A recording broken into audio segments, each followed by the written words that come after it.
And I remember meeting with this teacher team for this middle school age child who was gifted and very gifted in math, but the advanced math person did not think he was gifted, challenged the fact that he was gifted because he had a processing speed difference. And she literally looked at me in our team meeting and said, "Wait a minute. Are you saying you can be gifted with processing speed challenges?" And I said, "Yes. That is the one and only thing I want you to know from today is like I needed her to get over that shock." I'm Debbie Reber, and welcome to Tilt Parenting, a podcast featuring interviews and conversations aimed at inspiring, informing, and supporting parents raising differently wired kids. The conversation around twice exceptionality has advanced a lot in the past few years, but there still exists substantial resistance and misunderstanding about what it means to be 2E. As my guest today, Julie Skolnick, writes about in her new book, Gifted and Distractible, it's a widely held misconception that intellectual ability and social and emotional success go hand in hand, which is why kids who are gifted and have simultaneous learning differences like ADHD, autism, or dyslexia are often not fully seen and supported by parents, teachers, and themselves. In a world where these complex learners are often labeled lazy, scattered, attention-seeking, and a problem that can't be solved, I am totally behind Julie's mission to passionately guide parents of gifted and distractible children to bring out the best and raise self-confidence in their 2E kids. And in today's conversation, Julie shares some of her best insights and ideas about how we can reimagine the world through our child's unique perspective so we can help them thrive. If you regularly listen to this show, there's a good chance Julie Skolnick's work is already on your radar. She's the founder of With Understanding Comes Calm and hosts the Haystack 2E Adult membership group, which welcomes all 2E adult needles, and the Let's Talk 2E parent empowerment groups, produces virtual conferences, and publishes Gifted and Distractible, a free weekly newsletter. And her book, Gifted and Distractible, Understanding, Supporting, and Advocating for Your Twice Exceptional Child, literally comes out the day this episode is released. So if you are raising a twice exceptional kid, I highly encourage you to grab a copy after listening to our conversation. Julie really did share all of her experience and insights and hard-won wisdom inside for all of us to benefit from. Here is my conversation with Julie.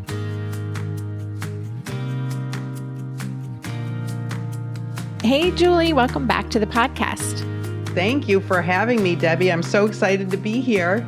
Yes, I'm excited to dive into your new book, which, again, I feel so lucky because I always get advance copies of these incredible books coming out in the world. So I have had a chance to read this, even though as we're talking, it's not out still for maybe 5 weeks. So we're going to get into that. But before we do, you came on the show a number of years ago to talk about your work with Understanding Comes Calm and supporting twice exceptional kids, both in families and in schools. And I really would love to just know what you have seen in the past couple of years in terms of higher levels of understanding and just awareness of the unique profiles of these kids. Because I feel like the landscape has changed a lot, but I always say that might just be who I'm hanging out with. So what have you noticed in your work? Right. We're in a little bit of an echo chamber, but my clients are all over the world. And because I train teachers as well, I have sort of this view. And actually, I also mentor 2E adults. So you become an adult at 18. And I really have, I feel like a holistic view of the landscape. And I will say on the positive side, which I love to lean on positive, in the positive side, I was just at a conference supporting the emotional needs of the gifted. And I remember back in the day when you were hard pressed to find one talk about 2E.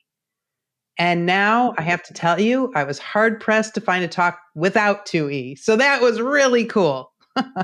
So that's sort of anecdote number one, is that the field is catching up and recognizing these kids and seeing these kids within gifted land, within gifted kids, these twice exceptional kids, kids who are gifted and identified with learning differences or learning disabilities. And then I was attending a local professional meeting, and we had some cool professional to help people with their businesses, whatever, teaching about certain ways of marketing and those types of things. And he called on me as the person to sort of be the volunteer. And so I was giving him my mission statement and I used the words twice exceptional. And I did it on purpose. And he said, "Oh, I don't think you should use those words because no one will know what those mean." And every single professional, and there were probably 40 or 50 professionals in the room, were like, "No, no, no, no, you have to use that term. That's the research term." And I was like, "Are you kidding? Everybody in this room knows the term." So I was really excited. That was like a really serious seminal moment in my town, even though I work globally, in my town in Maryland, where all my peeps are up to speed. That was really gratifying. On the other hand, literally yesterday, there was a article in the Washington Post about this argument between the word gifted and advanced, and arguing to pretty much, pun intended, dumb down the word gifted to advanced to include more people, and to say that gifted isn't really a thing. So immediately I wrote an op-ed into the Washington Post, which I hope will be published. But if we don't get gifted, we don't get 2E. And how could you not have gifted if we have 2E sort of tension that I'm feeling?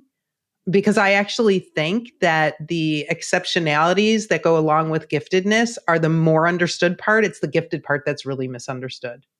We're still fighting the fight and worrying about semantics as opposed to the now what, understanding the child in front of you and delivering services and interventions that are strength-based and impactful. Yeah, super interesting. Yeah, I think about the G Word documentary and how there is still so much stigma and misunderstanding about the G word, about gifted. And yeah, you're absolutely right. We can't really support 2E kids if we're not even acknowledging or embracing the fact that giftedness exists.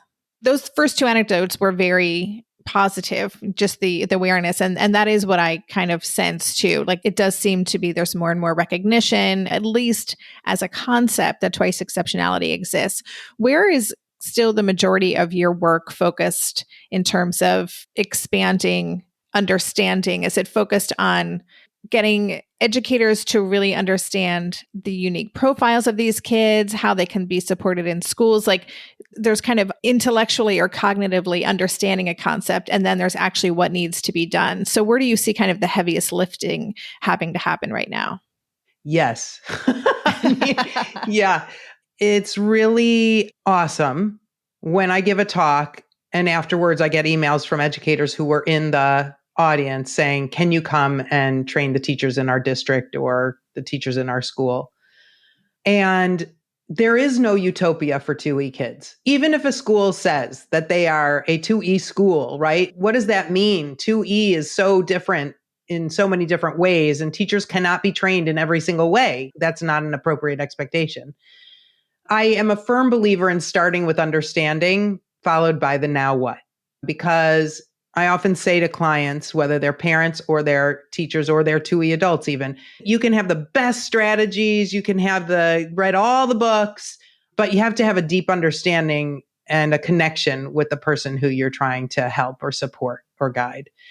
In fact, it's an interesting question, Debbie, because I have what I call the cycle for success, right? It's 3 stops. The first is a deep understanding, right? I'm called with understanding comes calm. So that's the first step is how do I understand overall 2E, gifted, because that's so misunderstood, and then the kid in front of me, followed by strategies, followed by advocacy. So the strategies and the advocacy are very much dependent on the kid in front of you. So when I train teachers, I talk in a much more broad way, but then we get into it in the Q&A where they're saying, "Okay, this kid did this." And then I can positively reframe for them, understanding that the child is struggling and holding it together and all the things that the child didn't do. So I can't really separate them out. I will say this, and I know you read this in my book, that one of my pet peeves is when you go to a conference and the person spends 60% or more of their time on the theory and you get like this teeny little drop of what to do, because for parents, that's maddening. You want to know what to do. And so I really do try to spend the majority of my time, 200 pages of the book are dedicated to strategies, But you can't do that until you have the understanding. So I can't really separate it out in that way. Yeah, fair. And when you're working with schools, how receptive do you find teachers to be? Because the strategies can be unexpected or on the surface something that just doesn't seem possible in a traditional classroom setting. So do you find that teachers, once they do have this understanding, are willing to explore ways to really support these kids? So it runs the gamut. First of all, what was the goal of the school for inviting me in, or the teacher or the district? And some of it is self-selected. They obviously need support, so they're identifying that they need support. But then there are times I've given talks where like teachers will come up to me at the beginning and be like, listen, if I leave like 20 minutes in, it's because I have whatever. I really appreciate you being, and every time nobody leaves, they just are glued to their seats because they don't know what they don't know.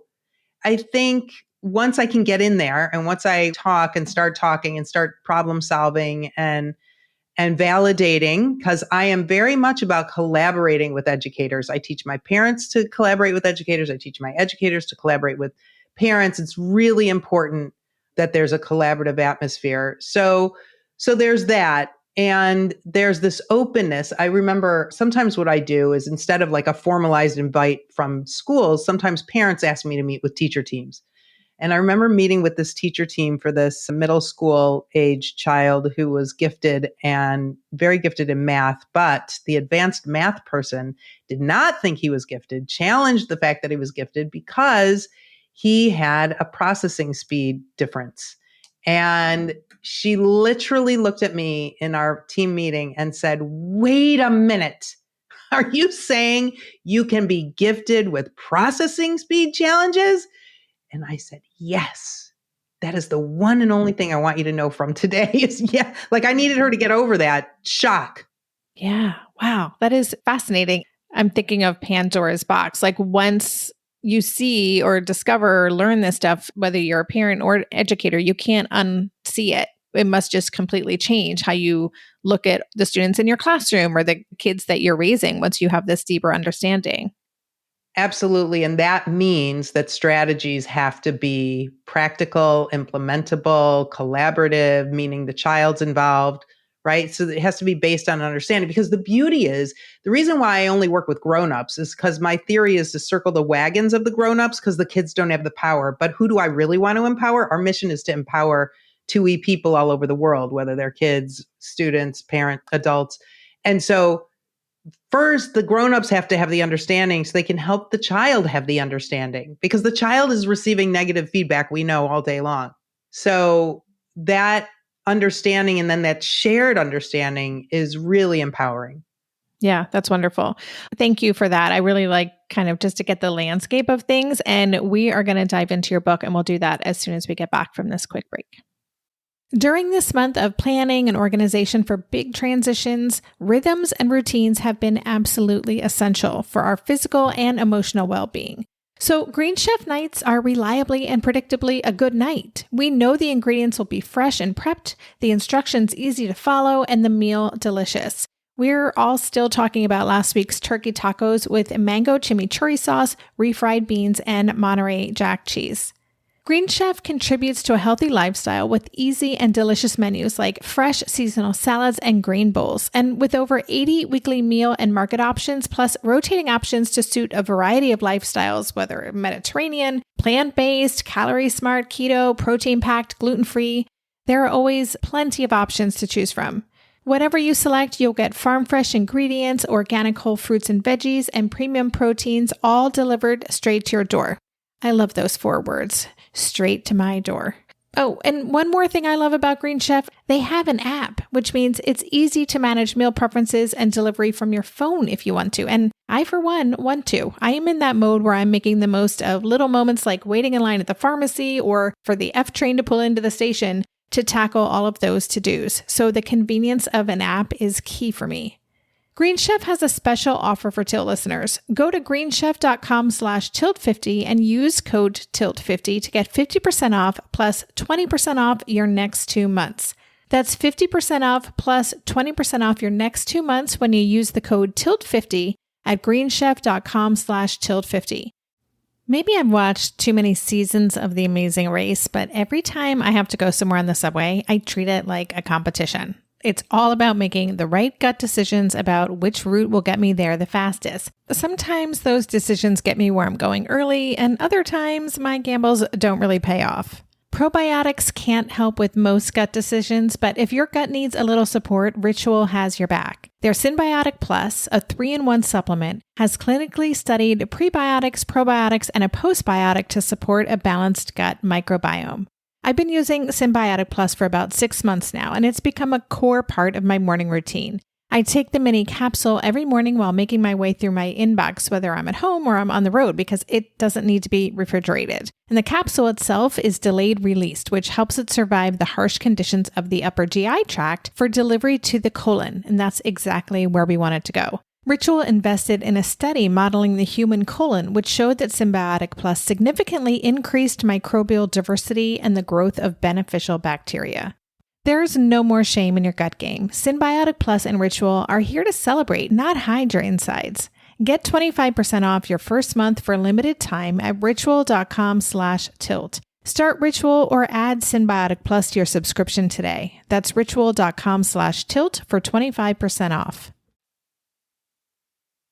You have a brand new book. It is called Gifted and Distractible, Understanding, Supporting, and Advocating for Your Twice Exceptional Child. I know that this is many years in the making. This is something you've been wanting to get out into the world for a long time. And I would love if you could generally tell us about your book, why you wrote it, why you felt this urgency to get it out into the world. Yeah, I like to say that I've been trying to shout from the rooftops about this topic. I'm going on 10 years now of my service with Understanding Comes Calm. The book really, I talked about that cycle for success earlier in our conversation and those 3 stops. And that's actually how the book's organized. It's in 3 parts. So the first part is a deep understanding, talks about the gifted side, talks about the other exceptionality side, and then strategies, really, really practical strategies, and then advocacy and a specific way of advocating on behalf of a 2E child. So this is how I work with clients. And basically, I took my 8+ years of working with clients and put it in this book and all the passion that I have because I raised my own 3 awesome 2E kids. Like the gifted 2E people of the planet, I have incredible wells, deep wells of empathy. And I have deep wells of empathy for this population, for the parents who raise them, and for the teachers who teach them. I just see so much misunderstanding and frustration and parents beating themselves up, kids beating themselves up, teachers beating themselves up. And it doesn't have to be that way. We don't have to be enemies. We can be collaborators. And by the way, we don't have kids who need to be fixed or who are broken. They need to be understood and addressed in a certain way, which does not mean dropping expectations, does not mean letting them get away with things.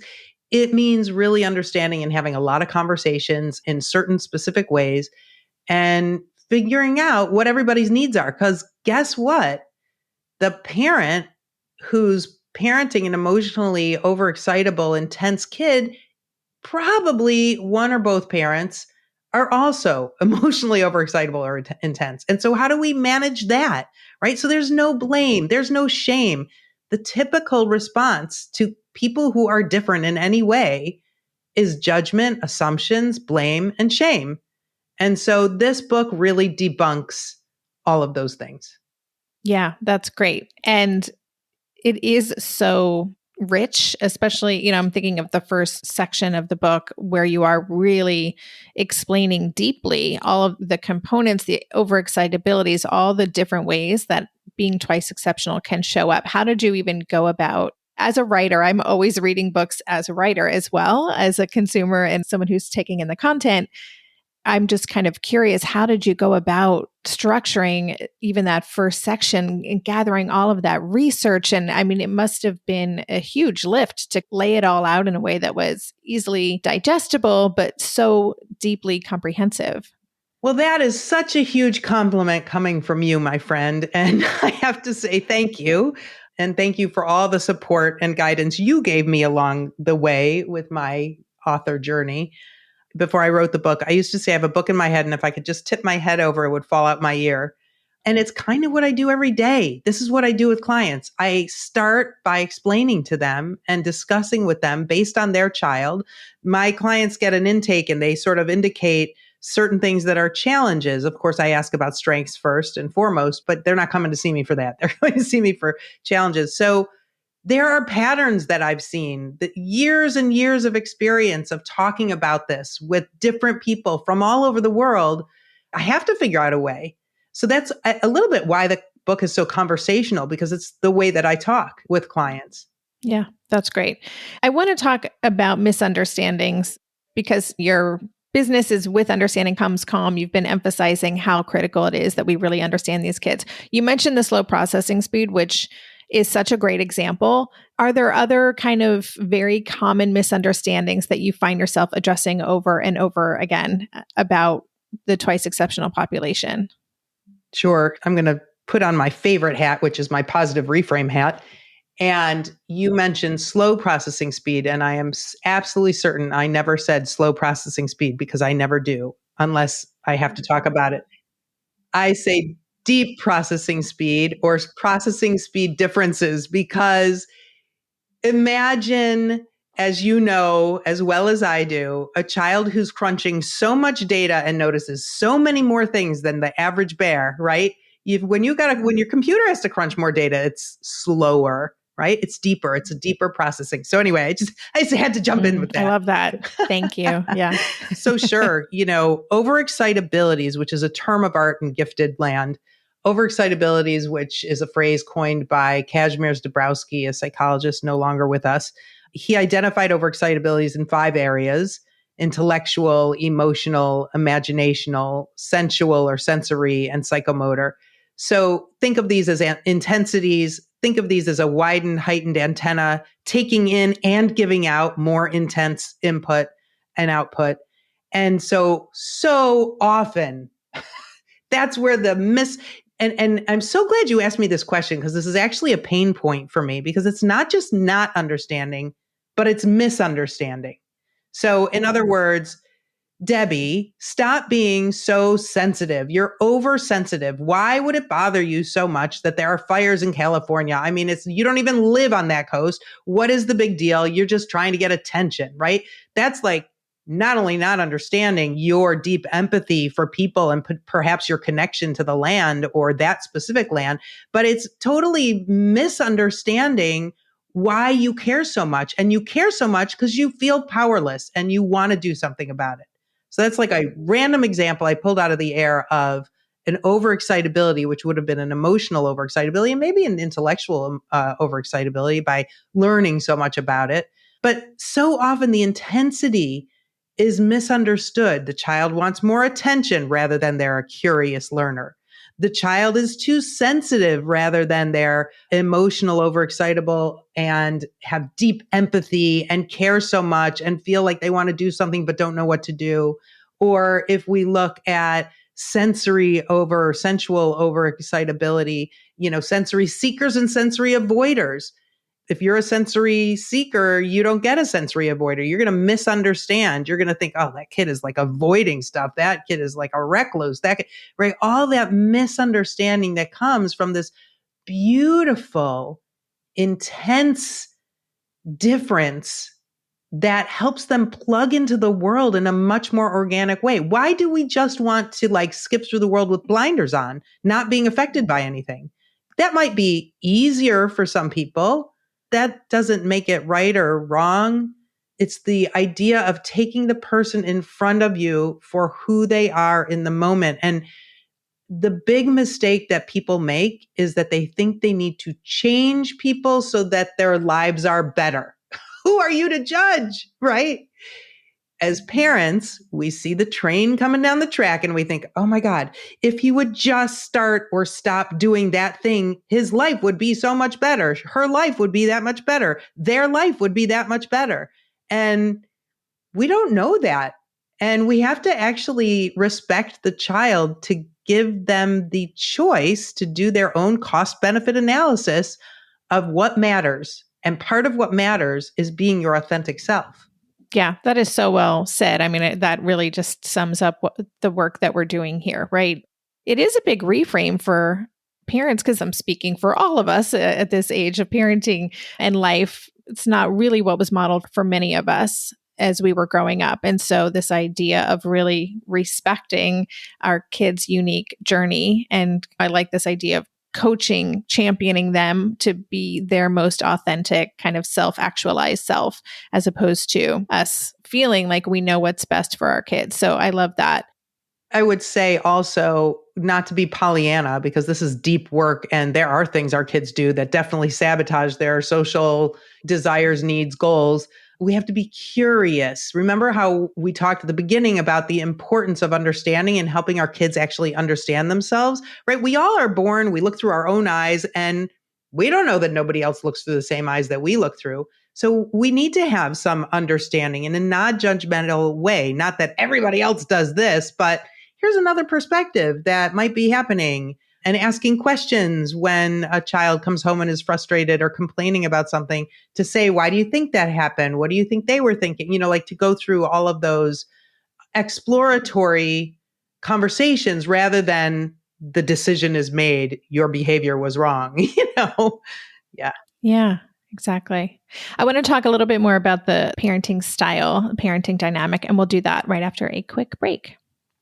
Hey there, it's Debbie. I love making this show and sharing conversations about how to support our awesome neurodivergent kids. I've seen how even one little insight from an interview can spark a big shift in daily life. But I know that raising complex kids can be messy and lonely. And just when we think we figured it out, something comes up that boots us right back to feeling overwhelmed and stuck. That's why I've poured everything into creating a way for parents like us navigating complex parenting journeys to join together and chart a path that feels positive, hopeful, and doable. It's the brand new Differently Wired Club experience. In the club, you'll get personal support from me and other seasoned parent coaches, 6 live calls every month where you can connect and get your personal questions answered, the opportunity to learn directly from authors and experts like I have on this show, monthly themes for getting specific and tactical, an exclusive private podcast feed, and the best, most generous community of parents. Seriously, these folks show up for themselves and each other, and that right there is really everything. Because it's a daily reminder that we're not alone. Our kids aren't broken, and we have totally got this. The recently rebooted Differently Wired Club is on a brand new platform with its very own iOS and Android app. It is such a great space. However you learn, whatever your style, no matter the ages, genders, and neurodivergent profile of your children, the Differently Wired Club can help you cultivate the positive shifts you're hoping for. Join us today by going to tiltparenting.com/club. That's tiltparenting.com/club. I hope to see you on the inside. Are you overwhelmed by the things that get in the way of you doing what you want to do? Are you looking for ways to simplify life to better align with your values? Do you want to create space in your schedule so you have room for more of the good stuff? Play, joy, relationships, gratitude, and more? If you answered yes to any of these questions, I invite you to check out Edit Your Life, a podcast to help you edit the unnecessary from your life so you have more room to enjoy the awesome. Through episodes with me, Christine Coe, and a range of super smart, compassionate, and thoughtful guests, you'll come away with big picture insights and practical ways to declutter your home, schedule, and mental space without getting bogged down by perfection. I have always believed that small moments and actions matter tremendously. My goal is to help you find agency and space in your life through doable baby steps that will leave you feeling accomplished instead of overwhelmed. Check out Edit Your Life wherever you enjoy your podcasts. So you have a chapter in the book called Anticipating Your Parenting Style, and working with parents raising twice exceptional kids. I'm just wondering, what is it that you've found that presents the biggest challenges for these parents in terms of their own expectations? And how do you guide them in better showing up for the kids that they have? You just talked about curiosity and how important it is that we show up for our kids with curiosity. But what other barriers do you typically encounter with parents, and how do you help them push the needle? So over the years, I have seen really 3 parenting styles. I mean, they're not the only parenting styles on the planet, but the 3 that I see in parents who are parenting 2E kids are typically the ones who use a lot of words. We're pretty verbal. This bunch. Oh my gosh, you're calling me out here. Yeah. Right? Our kids are verbal. We're verbal. So we think we can talk the heck out of our kids. We can just absolutely talk and lecture through and explain what we have in our heads to show them and tell them and teach them and all of those wonderful things where all of these styles come from a beautiful place, a very authentic place. But okay, so I see lots and lots of words. I see anxiety. Oh my gosh, the train is coming down the track and they are going to crash. I've got to literally pick up the train and move it to another track, right? I am so scared about what might or might not happen in the future for my kid. That's another style. And then the third style, which is sort of related to that, picking up the train and putting on another track, is problem solving. I'm just going to handle this. I am going to frontal lobe the heck out of this problem and I'm going to solve it, right? And those three styles, unfortunately, work against our biggest goal for our kids. I mean, our biggest goal is for our kids to be happy. And how do you become happy? You're individuated, you have control, you have agency, you're able to kind of set your course. But when we cause them to shut down because we're filling the space with all our words, or we're reacting because we're reliving something from our past that makes us scared for their future, or we aren't allowing them or teaching them how to solve their own problems or learn the lagging skills that they have, we take away that opportunity. So to answer the second part of your question, there are a bunch of strategies, 200 pages of strategies in the book, and all of them address these styles. There are some very specific strategies. There are some overall strategies. One of them I alluded to earlier, which was what I call the parent pivot, which goes from solving problems, or, I say relinquish the frontal lobe, and to ask questions, and asking questions of the child to get them to go where we want them to go. And this can be as specific as, I had a client whose teenager, when we started working together at the beginning of the year that we worked together, this child was not, mom was preparing his medication and giving his medication. And I was like, so the first thing we need to really do is kind of let go of that and teach him how to do that. And she was like, deer in headlights, no way is that going to happen. Right. And of course it happened. But a lot of it is when we frontal lobe the heck out of our kids, the message is, we don't think you can do this. So when we do this parent pivot, one of the messages is, even if you say it verbally, I know you can do this. It's huge. It's huge. So that's a big pivot that I work with parents, and we tweak language, and sometimes I write scripts, and sometimes, we really get into the weeds because it's very hard. The fear is there. And so it's very hard sometimes. Yeah. I mean, talking, lecturing, anxiety / fear, and the problem solving being that frontal lobe. Like, I am guilty of all three of those. And that parent pivot, I imagine it's not just one pivot, it's an ongoing pivot, right? It's something that we're always working to show up for and adapt and change as necessary, right? Yeah. Oh yeah. It's ongoing. And as our kids change, right? Their job, when they become usually around 14, their job is to push us away. Their job is to think that we know nothing. So that parent pivot is really important at that point, because you could talk yourself blue in the face, as many of us have done, and you can have the greatest solution for their problem. But if you utter those words, that you better believe that's the last thing they'll ever try. Yes, indeed. Indeed. Yeah. Here on the Tilt Parenting podcast, we've been talking a lot about the importance of neurodivergent affirming support. That's come up in so many conversations, especially when it comes to treating, whether it's behavioral challenges or mental health challenges, executive function challenges, like all the things and the areas of support we're looking for. And I'm just wondering, when we're talking about complex, twice exceptional kids, what is it about that profile that we should be thinking about when trying to identify therapists or modalities that might support who they are and how they move through the world? There's no one size fits all, I know. But when you think about in the families you work with, how do you guide them towards getting the support that they need for their kids? Yeah. So I don't actually think I use the language neurodiverse affirming, though, I'm hearing that a lot. And I'm really curious. I think I'm going to start asking people what they mean by that to make sure that we're all on the same page, because the words sound really great.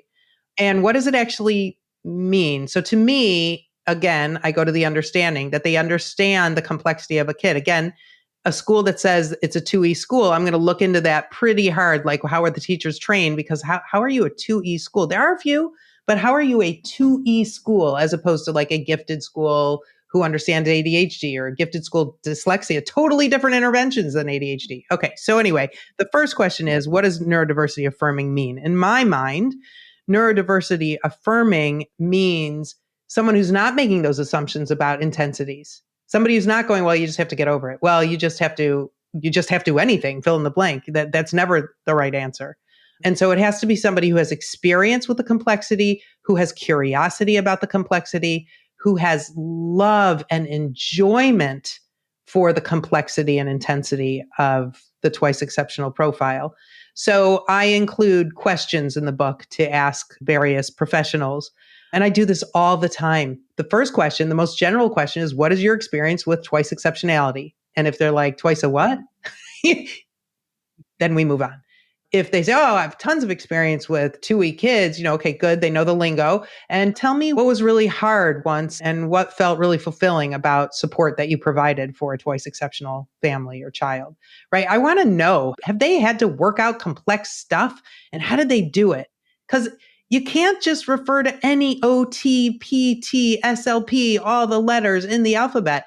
You actually have to really know that this person is going to come to this child. I never know what I'm going to say to a parent. Of course, I have a structure, a scaffolding that's in the book, but your kid is totally different than another kid and your parent, right? All the triangles. And I like to know how they communicate, especially with teachers. How often are you going to communicate with parents? Like, what does that look like? What's the collaboration between the parent? The parent, I'm telling you right now, parents who are listening to this awesome podcast, you are the expert on your kid. You know the most about your kid. And because you are your child's parent, the way you interact with your child is incredibly important for any professional to understand. And if they're not interested, that's a problem. Yeah, that's a great response. And I love that you said love and enjoyment for the complexities of these kids. I think enjoyment is not a word that is often thrown around when we're talking about the path of supporting neurodivergent humans. And I'm sure we share this view. These are the most fascinating, amazing humans, these twice exceptional 2E kids. I love their complexity. So I just love that you drew attention to that enjoyment for all of the complexities of who they are. It's awesome. I once had my son give to his 4th grade teacher a necklace, and it was a charm on the necklace that said, "You got me," because it was so rare that somebody would get him. He was so complex. And to me, that's the biggest compliment you can give somebody. And by getting him, it means totally loving and enjoying him. Yeah. And seeing him. That's so cool. Yeah. I love that. Yeah. I love that. I don't know if this question is possible to answer, but I'm just wondering, do you have any kind of favorite takeaways that you want to share with us? Something from the book that you would really want listeners to know about or to dive deeper into when they read your book? So it's a lovely question. And there are so many things, but I will tell you this. I mean, I love every part of my book. I have to say, I was honored to be asked by my publisher to actually record the audio version. And every so often I'd go, God, I love this book. I was like, that is so funny. Like, I really, really poured my heart and soul into this book. But when you get to the last chapter, I really struggled with the last chapter because I was like, okay, how am I going to end this thing? Right? Like, what am I going to do? And really the message is a little bit like what I just said to parents a moment ago. Not only are you the expert on your child, but you are the just right parent for your child. And I know sometimes it doesn't feel that way. I know sometimes it feels like, oh my gosh, I've ruined my kid, or oh my gosh, I did all the wrong things, or we look back, or we look forward, or we whatever. And the truth of the matter is, I deeply believe that children choose their parents and that you are the just right parent for your child. And I don't think parents hear that enough. I think parents struggle so hard to figure out what to do. I think parents are given lots of mixed messages of what some people professionally think they should do.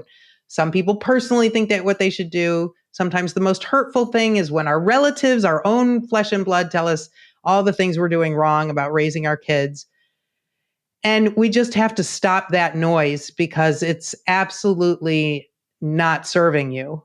I like to say to clients, there's no use for a rear view mirror. In fact, we don't even use rear view mirrors in our cars anymore. We use backup cameras. So no use for looking back, and it's only looking forward. And every day is a new opportunity. And every time you screw up, because I promise you, you will, that is the greatest moment to role model how to apologize, how to own up, how to get over it, how to be human, how to be kind. Every moment of every day is an opportunity. And if you're fighting against yourself, it's just going to be harder to get up every day and do it again. I love that so much.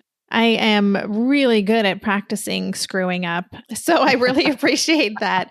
Just keeping it real. That's great. Before we say goodbye, I always like asking authors birthing a book into the world, what is your greatest hope for it? What do you hope it does in the world for our kids, for our families? Oh man, I'm getting chills, Debbie.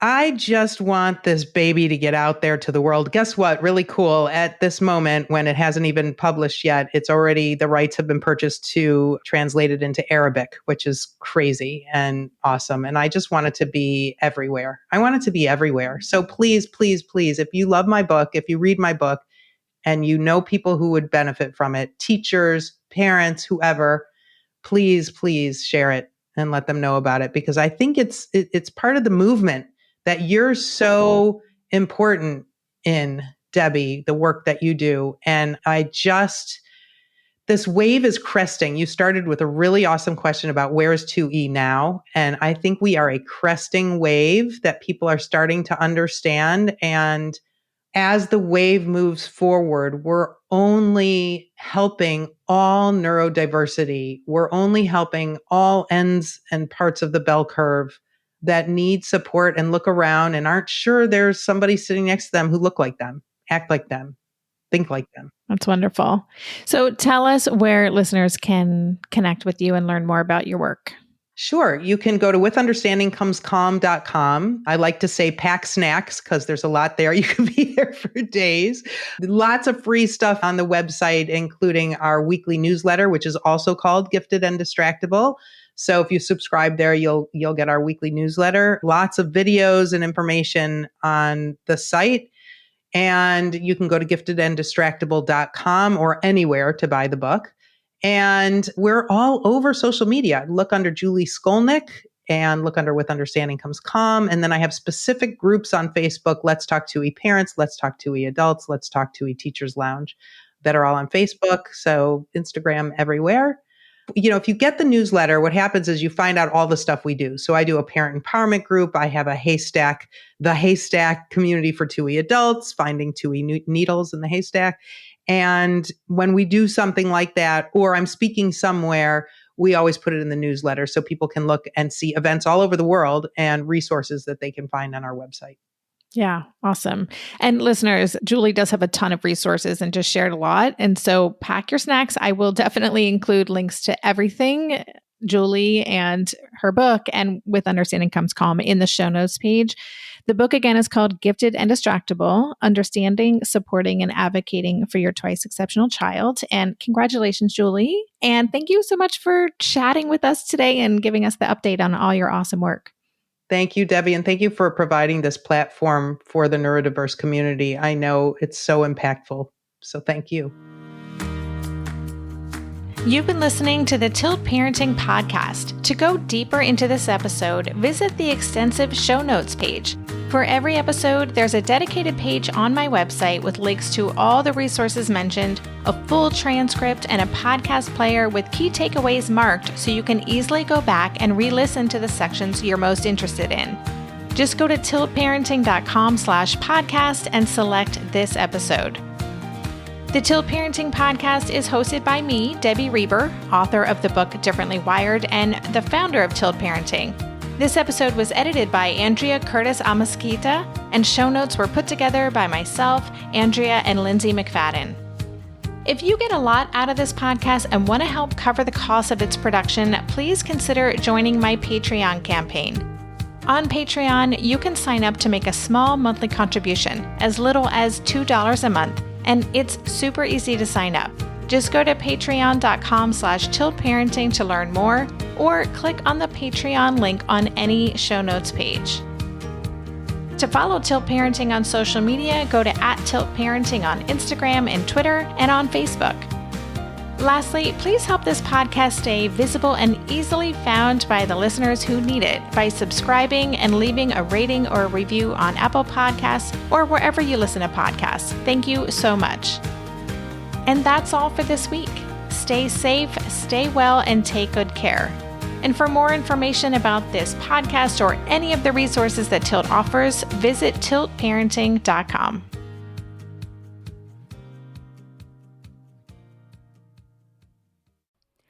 Hey, are you a parent of a teenager? Are you feeling overwhelmed about how to be what they need while also holding limits and boundaries that keep them safe? Are you tired of conversations that negate how messy this season of parenting is? Well, I've got you. My name is Casey O'Rourke. I am a positive discipline trainer, parent coach, and the host of the Joyful Courage podcast.